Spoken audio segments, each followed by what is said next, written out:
the greatness? The answer is intense, purposeful discipline. Mike Singletary is as disciplined a student of the game as any who have ever played it.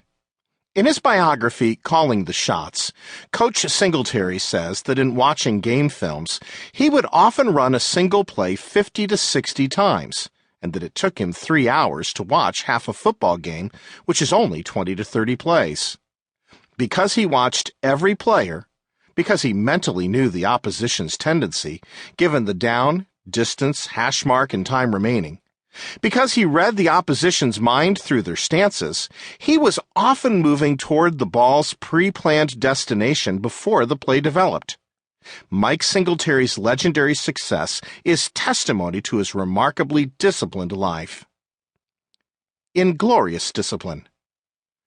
Discipline is the difference in the sports world.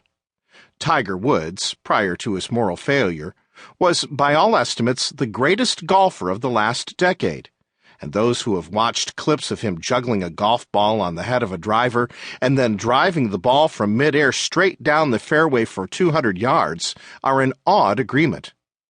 But this playful stunt was only the tip of a massive iceberg of lifelong discipline, which began at the age of 3.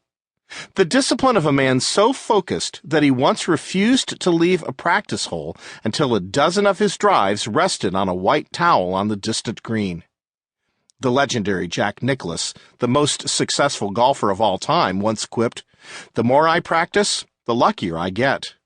Michael Phelps' 8, yes, you heard it correctly, 8 gold medals at the 2009 Olympics in Beijing were the result of thousands of hours and miles in the pool of disciplined boredom. The glory of a Kobe Bryant three-point shot that wins a basketball game at the buzzer is the apex of a life of inglorious discipline.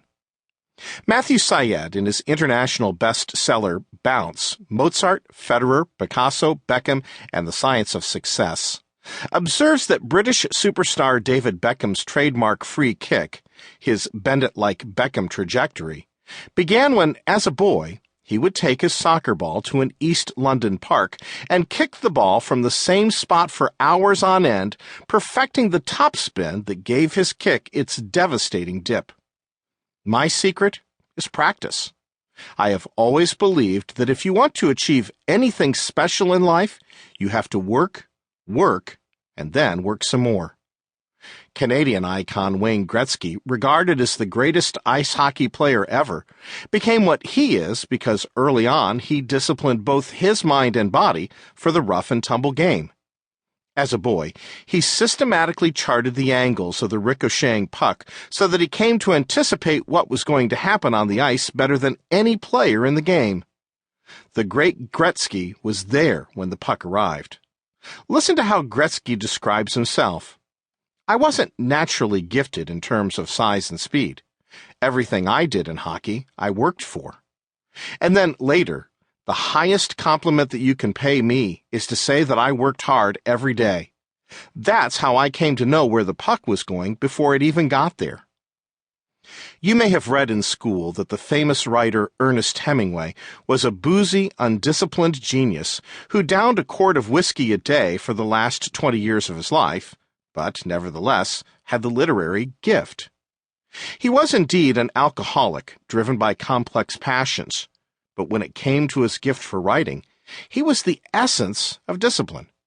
His early writing was characterized by obsessive perfectionism as he labored to develop his compact style, spending hours polishing a sentence or searching for just the right word.